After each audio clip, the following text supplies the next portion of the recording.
Hola, ¿qué tal? Un gusto nuevamente estar con ustedes a esta hora. Estoy en la grata compañía del pastor Tomás Mackey, que es el presidente de la Alianza Bautista Mundial. A quien le doy la bienvenida. Tomás, ¿cómo está usted? Bienvenido. El gustazo es mío de estar con usted y con su audiencia tan linda acá, así que un privilegio. Y de estar en Ecuador, además, Sí. nada menos. Me dice que es su primera vez acá en Guayaquil. En Guayaquil la primera vez, no en Ecuador. ¿Cómo lo está estaba- tratando Guayaquil? Se puede decir que estuve en Quito la vez anterior. Ya. Pero la primera vez y me están tratando tan bien que es peligroso porque después dan ganas de volver.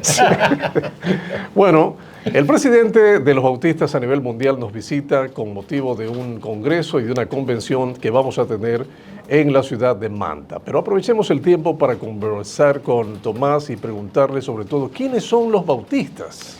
Muy bien, los bautistas somos una rama del cristianismo que nace hace siglos ya con la intención de valorar la Biblia, de seguir a Jesucristo con intensidad, consagrándolo como el Señor de la vida, y que hemos respetado o tratar de ser fieles en la formación de los cristianos a lo largo de toda su vida. Y estamos presentes en todo el mundo, precisamente es mundial porque es la organización que nuclea a las convenciones nacionales, que a su vez nuclean a las iglesias bautistas en alrededor de 130 países del mundo. 130 países. Es bastante, Sí, dada bastante, la cantidad sí. de países en el mundo en donde se puede declarar pertenencia al cristianismo.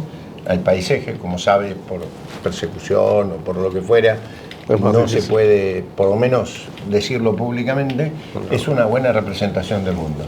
Hablando de los bautistas, ¿qué personajes notorios a nivel de la historia, a más de Juan el Bautista, claro, pero qué personajes son conocidos y que han sido bautistas? Bueno, yo diría dos por lo menos, que quizás son de los más conocidos dentro de la imagen mundial. Una es el famoso líder negro Martin Luther King, que ha sido un luchador por los derechos civiles de las personas negras en los Estados Unidos. Fue un reconocido líder mundial. Y también el expresidente también de Estados Unidos, Jimmy Carter, un reconocido, por decir, declarados y reconocidos bautistas. El doctor Carter, que todavía está vivo, pese a que ya es muy Bien, ancianito, es un líder reconocido y que representa claramente parte, por lo menos, de la identidad bautista. Pero diría lo siguiente, en el esquema bautista importa cada creyente, porque uno de los énfasis fuertes es que cada cristiano tiene un llamado de Dios para servirle a Dios con integridad. Entonces, desde alguien tan famoso como puede ser Jimmy Carter, hasta la persona más sencilla o normal, de cualquier iglesia pequeña, rural o urbana, tiene valor. Tienen valor, cada uno Sí, de ellos. así Y es. hablando de los orígenes de los bautistas y aprovechando que estamos en una época como hoy, 31 de octubre, Día de la Reforma, ¿es verdad que los bautistas vienen también de la Reforma, salieron de allí? No literalmente, no literalmente. Las ramas cristianas tienen iglesias que se podrían llamar libres, es decir, iglesias que no han registrado una afiliación directa con ningún estado, Ya. como podrían ser las iglesias de la Reforma Protestante, el luteranismo en Alemania, el anglicanismo en Inglaterra, más bien han sido independientes, tratando de volver a los orígenes, o sea, conectarse con el origen de Jesucristo mismo o la pureza del Evangelio. Y luego, una vez que surgieron pequeñas comunidades en la zona básicamente europea, estamos ahora, como dije, extendidos en todas partes del mundo. Sin embargo, la gente nos asocia porque el término, claro, protestantes es un término global que se ha usado, pero en general las iglesias bautistas se asocian más con los movimientos llamados evangélicos, Correcto. que son una rama, como dije, más independiente, un tanto más libres de asociaciones territoriales o con diferentes estados. Habría que remontarse tal vez más a las raíces del Nuevo Testamento en sí, para pensar en los Bueno. bautistas como tal. Lo que pasa es que uno no quiere sonar pretencioso, pero lo que movía a aquellos primeros líderes de las primeras iglesias era una búsqueda, no sé si pretenciosa, pero una búsqueda que surgía del corazón, de tratar de ser leales al texto de la Biblia, no. Es decir, de respetar lo que Jesucristo enseña. Sigue haciéndolo Jesús, no es que enseñó, sino que sigue haciéndolo. Y entonces intentaban, con errores también, buscar esa identidad eclesial, ¿no? O sea, definimos que no salimos de la reforma en sí. ¿Qué relación podemos llegar a tener entonces si no somos reformados, como decirlo así, ¿no? Con esos grupos que sí lo hicieron? Bueno, hay conexiones en muchos sentidos. ¿Por qué? Porque hoy en día muchos cristianos consideramos que lo más difícil que está ocurriendo en la cultura contemporánea es el secularismo extremo, es decir, una filosofía que intenta sacar a Dios de la escena real de todos los días, que filosóficamente pretende que Dios no existe, que es nada más que un invento humano. En consecuencia, otro cristiano que sea diferente no parece un enemigo. Es una manera distinta quizás, por ahí no se comparten todas las cosas, pero en todo caso es más desafiante, más comprometido, más riesgoso para el propio cristiano una filosofía que ignore a Dios que otro cristiano que lo mira desde otro lado, que lo organiza desde otro lado a su esquema eclesial o su compromiso cristiano. Hablando también de estas corrientes que hoy existen, estas posturas que son un tanto más radicales. Por ejemplo, está el neopentecostalismo y por otro lado está el neocalvinismo, que tiene que ver con los movimientos reformados. ¿Dónde quedamos los bautistas ahí? Yo diría que los bautistas hemos tratado de recoger una gran variedad, pero respetar un sentido de unidad. ¿Qué quiero decir con esto? Es difícil aceptar al otro diferente. Este es un ejercicio interno de cada uno, pero ese sentido de acoger, de recibir, de integrar al otro diferente tiene sentido si podemos entre ambos lograr una unidad. ¿A qué me estoy refiriendo? Una unidad que no tenga diversidad no es unidad, es nada más que uniformidad. Si yo pretendo ser un cuerpo o una iglesia y solo me junto con el que piensa como yo, en realidad no es una unidad, sino nada más que un esquema único determinado. Ahora, si incorporo a otro diferente, pero no me vinculo a él con la unidad, tampoco soy una unidad, sino un conjunto de solitarios, egoístas, cada uno con su bandera, quiero parecer solo, que no logra un cuerpo, y que solamente me vinculo como quien... Bueno, se vincula para otras cosas, pero no tiene sentido de cuerpo o de unidad. Lo que usted plantea yo creo que es un ejercicio de la vida. Y le voy a decir por qué. Me parece que una de las cosas más riesgosas de la sociedad contemporánea, en todas partes, en Ecuador yo recién estoy, así que no puedo referirme a Ecuador, si digo algo que refiere, no estaría hablando con propiedad porque apenas estoy acá, así que no se puede hablar de algo que uno no conoce. Pero ¿de dónde conozco? Lo que uno podría llamar polaridades extremas, llámense derecha-izquierda, por ejemplo, o blancos y negros, o A y Z de cualquier orden, es una característica contemporánea. Las culturas, los pueblos, aún las iglesias se dividen por extremos, que son muy militantes, muy comprometidos, cada uno defiende lo suyo con uñas y dientes, decimos en Argentina. En el medio de esos extremos hay muchísimas personas que desearían cambios, pero a lo mejor no quieren ir a esa velocidad, ni quieren ser tan conservadores o como se llame. Quieren modificaciones, pero lo harían de otro modo. Solo que por temor a ser ridiculizados en este extremo o en el otro extremo, o a perder los trabajos o las identidades o no sé qué, quedan ahí atrapadas en un medio que a veces es híbrido, es decir, que no parece para el resto ni esto ni esto, pero no se sienten conformes en esos extremos, ni quieren ser extremos que se peleen, que nunca acuerden. La discusión, el diálogo es positivo, pero las peleas y las divisiones ya no. ¿Se entiende? Hay otros extremos también, y vale la pena, aprovechando su presencia con nosotros, el tema del liberalismo, por un lado, y el otro por el neopuritanismo, que muchas veces cae también en el plano del legalismo, ¿no? ¿Dónde colocarnos en medio de esos dos extremos? En la Biblia, yo voy a tener ahora una conversación que espero que me resulte muy enriquecedor para mi vida y que pueda aprender de los pastores ecuatorianos, una charla que me han pedido acerca de cómo tratar los cambios, cómo enfrentar cambios.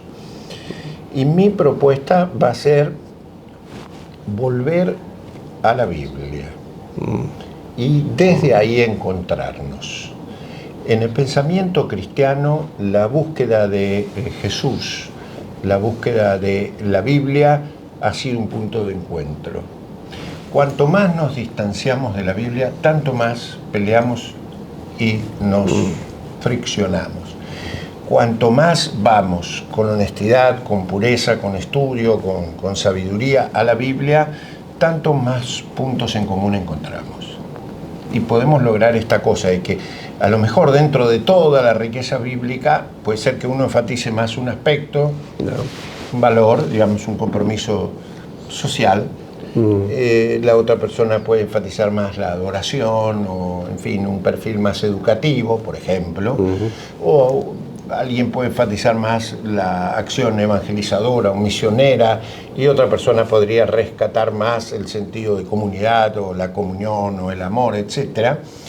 Pero estaremos dentro del corazón de Dios porque es la palabra de Dios. Entonces, esas diferencias son diferencias que hacen al cuerpo y que por lo tanto enriquecen. Lo que divide son las diferencias divisivas y la actitud de decir mi visión es la única, yo soy el portador de la verdad. Es un sentido de autosuficiencia que en lugar de vincularme al otro, me separa del otro. Y ese es un ejercicio constante de la Iglesia, no en esta hora. De toda la vida. Sino de toda la vida. Y en ese ánimo de pronto de ser muy conciliadores con otros grupos, se puede caer también en el tema del ecumenismo. ¿Cómo guardarnos por ese lado? Bueno, yo diría la misma respuesta. Y diría además, hay tantas prioridades en el mundo de hoy que buscan una respuesta que contenga los valores bíblicos, es decir, la visión de Jesús, el amor hacia Jesús y el sentido de paz, de justicia, de compasión que Jesús trae, que nos tendrían que vincular, por lo menos en algunos proyectos, frente a un mundo tremendamente dividido por la guerra, terribles guerras. Usted me dirá, siempre hubo guerras. Naturalmente, pero nosotros vivimos en esta época. Nos toca vivirla en vivo y en directo. Guerras de la Edad Media no tiene sentido, pero nosotros tenemos cristianos que están en Rusia y cristianos que están en Ucrania, por decir solo un episodio bélico contemporáneo. Un ejemplo. Imagínense las otras religiones. Entonces, creo que tenemos que pensar en cómo construir la paz, cómo construir la familia, por ejemplo, como institución. Familias divididas, familias fracturadas, familias violentas, agresiones permanentes, niños que sufren la agresión de sus propios padres, por ejemplo. Cómo educar para vivir esa paz. Que eso debiera, yo creo, ser motivo más de una cierta inteligencia para, reitero lo que decía antes, cómo expresar quizás matices diferentes sin agredirnos, sin pelearnos, sino viendo cómo podemos diferir, pero también coincidir, ¿no? Es un ejercicio de la vida. De siempre. Sí. Estamos dialogando con el pastor Tomás Mackey, él es argentino y es el presidente de la Alianza Bautista Mundial. Tomás, hablando de los principios fundamentales, doctrinales que tienen los bautistas, ¿cuál usted resaltaría como el que va en la punta? En la punta va necesariamente lo que uno llamaría el señorío de Jesús. Eso significa reconocer que Jesús es aquel al que le debemos toda nuestra obediencia, todo nuestro respeto. Y desde ese principio del señorío de Jesús, que por otro lado es común también con otros cristianos, nacen algunos más particulares que ya son un poco más auténticamente bautistas. Por ejemplo, el principio de la libertad de conciencia, que deriva de ese principio. Si le debemos toda nuestra obediencia a Jesús, eso significa que toda persona debe ser respetada en su propia identidad o en su propia libertad, porque al único que se le debe obediencia absoluta, por así llamarlo, es a Jesús. Entonces tenemos que respetar a los demás. Y el principio de conciencia es básico de todas las libertades. Cuando la libertad de conciencia cae, todas las demás libertades caen. ¿Por qué? Porque no se respeta al individuo en su responsabilidad de creer o no creer. Porque el principio de la libertad de conciencia respeta al creyente y al no creyente por igual. Entonces, esto hoy es muy difícil porque a veces la violación de la conciencia es muy filosófica, digamos. No tiene que ver con que yo te mato si vos no crees. Eso existe. La persecución del cristianismo a muerte, de misioneros que tienen que salir, que tienen que emigrar, existe. Pero quizás la violación más sutil, muy difícil de corregir, son las ideologías ateas que pretenden que la creencia en Dios es siempre una cosa de la antigüedad y no contemporánea. Y eso se va imponiendo en círculos de, digamos, universidades o escuelas, y no se quiere reconocer esto, pero es como una violación del respeto de aquellos que sí creen. O bien no creen y que también tienen que ser respetados en eso. Hablando de esa libertad de conciencia, que de forma global, ¿verdad? Indiscutiblemente nos lleva a estar en paz con todos, pero ya cuando hablamos de grupos más pequeños, hablando por ejemplo de una convención, una asociación o una iglesia, de repente celebramos y respetamos la libertad de conciencia de cada uno, pero hay personas que de pronto traen una doctrina que no es sana, no es correcta. ¿Cómo procedemos allí, Tomás? Yo creo que no tenemos que tener vergüenza en hablar de dos palabras que me parecen muy útiles. Número uno, lo que llamaríamos corrección o algo por el estilo, que es una palabra bastante descuidada en el día de hoy, y que yo la asocio a la palabra entrenamiento o formación. Los que somos padres y que amamos a nuestros hijos, sabemos que tener andariveles por los cuales transitar no nos ha hecho nada mal, muy por el contrario. El mal es no tener caminos por donde transitar e irnos a la banquina, no sé si llaman banquina acá, el lugar en que el auto se sale del camino y hay precipicio. Al barranco. Y entonces ya sería la muerte en muchos casos. Creo que ese es un tema. Capacitar a la gente, formarla. Sí. Eso es lo que uno llamaría, en un lenguaje un poco más técnico, discipular. Es lo que Jesús dijo que era la misión principal de la iglesia.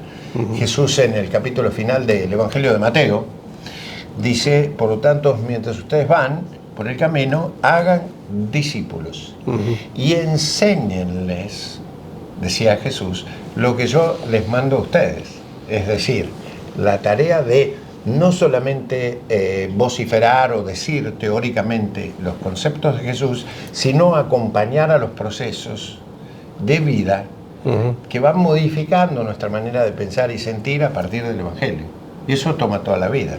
Claro, es un proceso constante. Yo reconozco que eso es un déficit de la iglesia. Cualquier niño, hoy yo visitaba escuelas aquí en Guayaquil de iglesias que educan tan bien y tan lindo y dedican su vida, como otras escuelas también, ¿no? Cualquier niño va a una escuela 5 o 6 horas por día y en algunos casos más también. 5 días a la semana significan alrededor de 25 o 30 horas de formación. Las iglesias hoy estamos formando con la Biblia a lo mejor 1 hora, 2 horas, 3 por semana.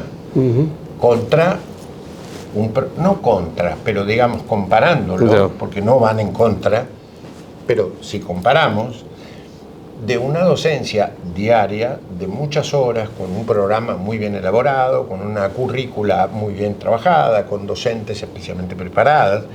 Entonces, muchas veces las iglesias quedamos en falta para formar el carácter de las personas, para ayudar a las personas en su proceso de formación. Yo creo que no está mal hacer un mea culpa o en fin, un reconocimiento de que tenemos que estudiar las mejores formas de formar a las personas. Llegar a la gente desde el principio, sobre todo. Desde ¿no? el principio, desde el inicio. exactamente, con el buen material principal, el libro por excelencia, que es la Biblia, ¿no? No es que me tienen que seguir a mí, No. Tienen que seguir al maestro, al que sabe, al que es el sabio, que es Jesús. Al que es el Señor, ¿no? Hablando ya de la entidad en sí, como es la Alianza Mundial Bautista, Sí. ¿tienen una sede? ¿Cada cuánto se reúnen? ¿Cada cuánto eligen a un presidente? Bueno, muy bien. Es cierto que la sede principal está en la ciudad de Washington, Ya. en los Estados Unidos, pero pudo haber sido cualquier otra ciudad. Eso no tiene que ver con alguna cosa particular, sino con que un lugar físico tiene que ser, por distintas razones lo es. Pero el énfasis de la alianza no es ser una entidad que decrete sobre las iglesias lo que tiene que hacer. La responsabilidad de la alianza no es ser un órgano directivo, a semejanza de un líder mundial que baje comandos a las iglesias locales. Para los principios bautistas, la iglesia local, cada comunidad Autónoma. es autónoma. Ya. Pero autónoma no quiere decir separada del resto. El trabajo de vínculo, el trabajo asociado es también importante. A veces esa autonomía nos causa algunos problemitas también por allí, ¿no? Yo creo que es lo que le decía antes, hablando en otros términos de la diversidad y la unidad. Ya. Acá podríamos hablar de la autonomía y la comunidad asociada o el trabajo de conexión. Esa iglesia tiene la responsabilidad de autogestionarse, pero no quiere decir que es mi enemiga, ni está separada de mí, ni quiere decir que sea insensato juntarnos para hacer muchas cosas que tenemos que hacer en común. Y que sería mucho más lógico. Por ejemplo, si uno quiere crear un seminario para instruir a pastores, es muy difícil pensar que cada iglesia tiene un seminario cuando puede haber uno que nos ayude a todos. O quiere tener una editorial para imprimir la Biblia, sería muy ridículo pensar, económicamente imposible, que cada uno imprima sus Biblias, y que es un tema tan delicado y tal, cuando puede haber una editorial que haga las Biblias, por decir algo. O defensa de la justicia en el mundo, por ejemplo, frente a tantos atropellos, o socorro a los carenciados, cuando hay terremotos, cuando hay crisis de inundaciones o lo que fuera. El trabajo asociado es mucho más efectivo, es mucho más rápido, mucho más inmediato que el socorro de cada iglesia local, que haría imposible, digamos, si Argentina o si Ecuador tiene una crisis y nos quieren ayudar.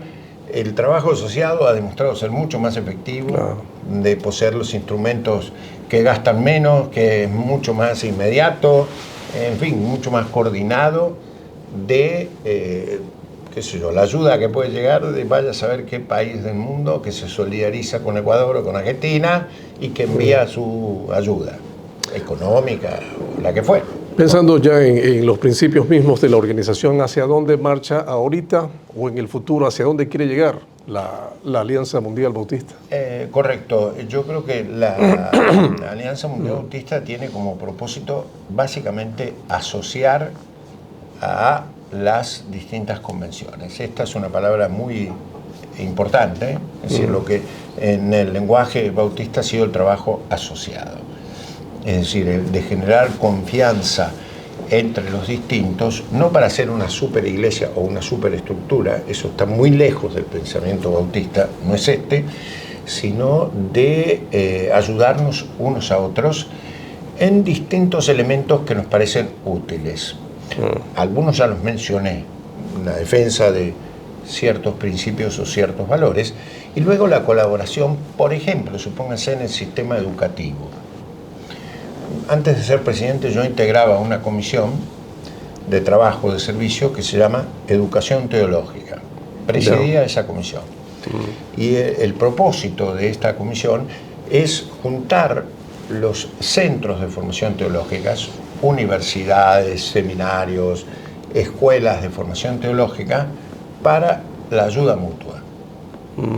Y la verdad es que es maravilloso ver, supóngase que una gran universidad, vaya a saber de qué país, digamos Estados Unidos, entra en conexión a lo mejor con un pequeño seminario, digamos China. Y a ambos les interesa colaborar en común, por distintas razones. Claro. Esta universidad se puede ver enriquecida con toda la cultura y la formación bíblica y de obreros cristianos que le puede prestar este centro en un lugar casi prohibido para la fe.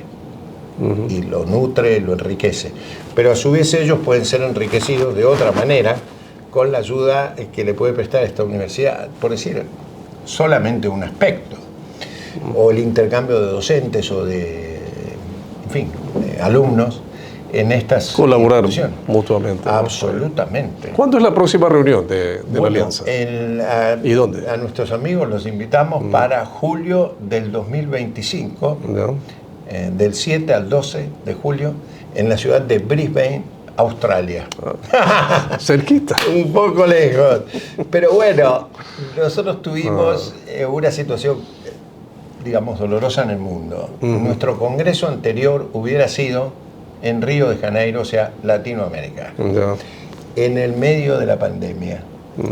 Obviamente no hubo forma de hacerlo, no por nosotros, que ya teníamos todo reservado, el lugar de reuniones, gente que ya había sacado sus pasajes y todo, pero fue imposible.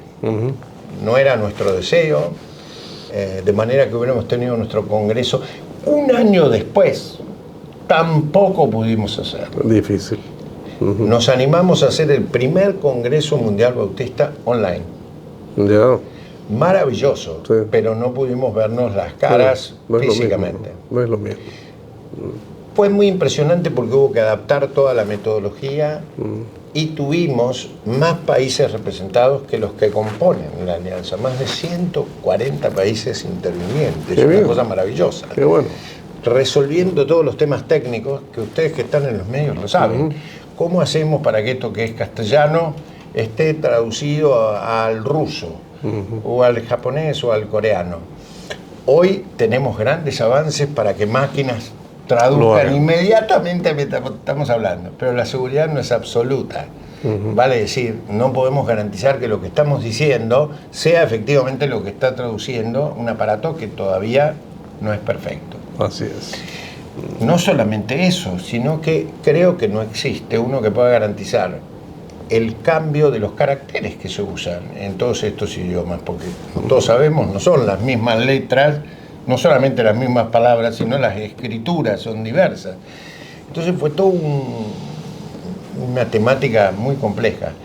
Pero lo que facilitó es que un Congreso Mundial pudiera llegar a las zonas más pobres del mundo. Qué bien.